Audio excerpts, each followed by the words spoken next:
brainwave. Change the name of Russia. And I'm not making this up. The Ukrainians think it's a way to needle Moscow. It started with a petition that has been doing the rounds in Ukraine. It was addressed to President Zelensky himself.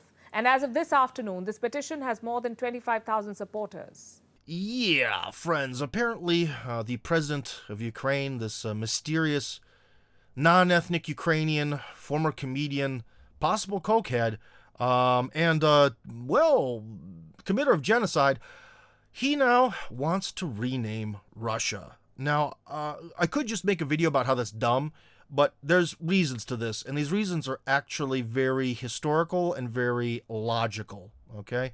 So let's kind of break this down. So what does he want to call Russia? He wants to call Russia something like Moscovia. And there's the reason for that is because the origins of Russia date back to Kievan Rus. So back in the old days, remember, I'm not a medieval historian, but roughly speaking, in the medieval days of Russia, Novgorod, Moscow, Kiev, Novgorod Veliki, a few of these, and actually Suzdal, supposedly, but a few of these sort of cities that still exist today and a few that kind of remain small, essentially kind of were more or less a bunch of principalities that all spoke relatively the same Slavic language that we call Russian today, okay? So in some ways, Russia only really kind of came into its own a little bit after especially Christianity and after some processes of unification. But in the sort of Kievan Rus, especially pagan days, although people somehow over a gigantic territory all spoke the same language without that language changing that much, which is kind of a miracle, they sort of were able to intercommunicate. But anyways, they were sort of all divided. But the grand prince of all this, you know, sort of the leader of the confederation, as it were, of people who speak roughly the same language, was in Kiev. And the head, this person who would later become like, you know, the Tsar and all that, later on moved around. Now, again, my Russian history knowledge is not perfect, but it wasn't directly to Moscow. I think there was a time where there was like some Novgorod leaders, but anyways, where exactly the Grand Prince who became the Tsar was kind of moved around, but ended up in Moscow. So a lot of the reason why Russia kind of looks the way it does has to do with the leadership moving to Moscow. And remember, Peter the Great moved it then later to St. Petersburg, which moved back to Moscow after the Russian Revolution.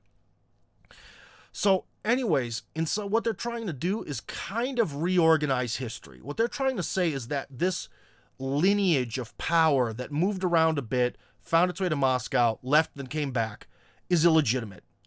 They're trying to sort of rename things, because remember, it was Kievan Rus. We have Russia, Russia today, as the name of the country.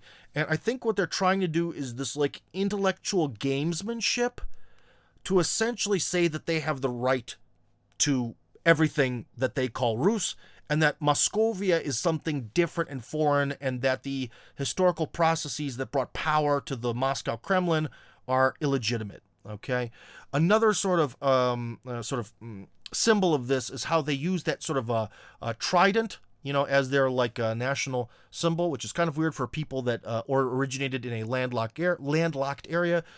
Now, supposedly, what that thing actually is they, back in the old days, the very earliest Tsars and, should say, Grand Princes, used more like a stamp as a signature, and that is then Grand Prince Vladimir's stamp, who was the one who Christianized Kievan Rus and all of Rus. So essentially what they're doing with that symbol is saying that, no.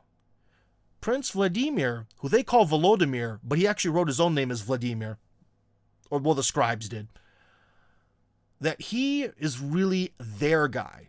And that's sort of putting a claim on this ancient lineage that's been done for a long time. That's what that symbolism is. Essentially, that symbol is kind of like, you Mongol, non-European, weird Tatar apes that are in the Kremlin, you are not the true leaders of this gigantic Rus. We are. That's kind of what that whole symbol means. And it's one of the reasons why the Russians put up a gigantic, 6-story, 5-story? I don't know. It's real big compared to a person. It's hard to say. Maybe 5-story. I don't know. it's a really, really big statue right within walking distance of the Kremlin of Grand Prince Vladimir, which happened after the Maidan. And that was sort of Russia's sort of statements back, going back saying, no, no, no. First off, he's not Volodymyr, he's Vladimir, and he's our guy. So this whole thing about Zelensky wanting to rename Russia, it's not... Well, first off, in the middle of a war, it's kind of a weird thing to do. Again, this is one of these... if you believe that the Russians are winning the war, this is one of those sort of like a certain German dictator in a bunker moments. Like they're trying to come up with these grand intellectual concepts when it's already vastly too late for them. So, yeah, that's why they want to rename Russia to being basically Moscow land, is so that way by some sort of bureaucratic loophole, that means the rest of Russia could in theory belong to them. Yeah, sorry guys, as I was editing the video, I kind of noticed that I forgot probably one of the most important things to talk about. You know, during this entire Ukrainian crisis, going back to the very beginning, about like names and what things are called. Well, the Ukraine has a very unfortunate name because the cry part in the word Ukraine, cry is like the edge of something, but it's also sometimes used to mean like the frontier or the borderlands. So, for example, around the part of Russia that borders China and North Korea is called Primorsky Krai, which sort of means like the borderlands along the sea, okay, or seaside borderlands might be a better translation. And essentially, every region of Russia that's the Krai is sort of also, again, being the borderlands, the frontier, the edge, kind of is an indication that that's where Russian territory ends. I guess in Beijing and Pyongyang, they should be happy to hear that information. But anyways, from the very beginning, like, it sort of begs the question with, like, the Ukrainians. It's like, okay, if you're completely not part of Russian history and you're some completely different entity, then why are you called basically the borderlands? The borderlands of what? The borderlands of whose empire? And that unfortunate naming convention, for people who are a little bit more on the pedantic side and intellectuals, has been a real sort of thorn in the side of the Kiev regime for a long time. And perhaps this idea to translate, to change the name of Russia to Moscow is connected with this, because obviously Russia bears the name Rus. So Russia has this nice name that really indicates that they're the bearers of this history of Rus. Whereas if the Ukrainians could sort of get rid of that, then essentially there could be some sort of, again, Kievan Rus. You see, it's all about pedantic word games with this one. So yeah, anyways, guys, sorry I kind of started talking about other stuff and forgot one of the most important points of this video.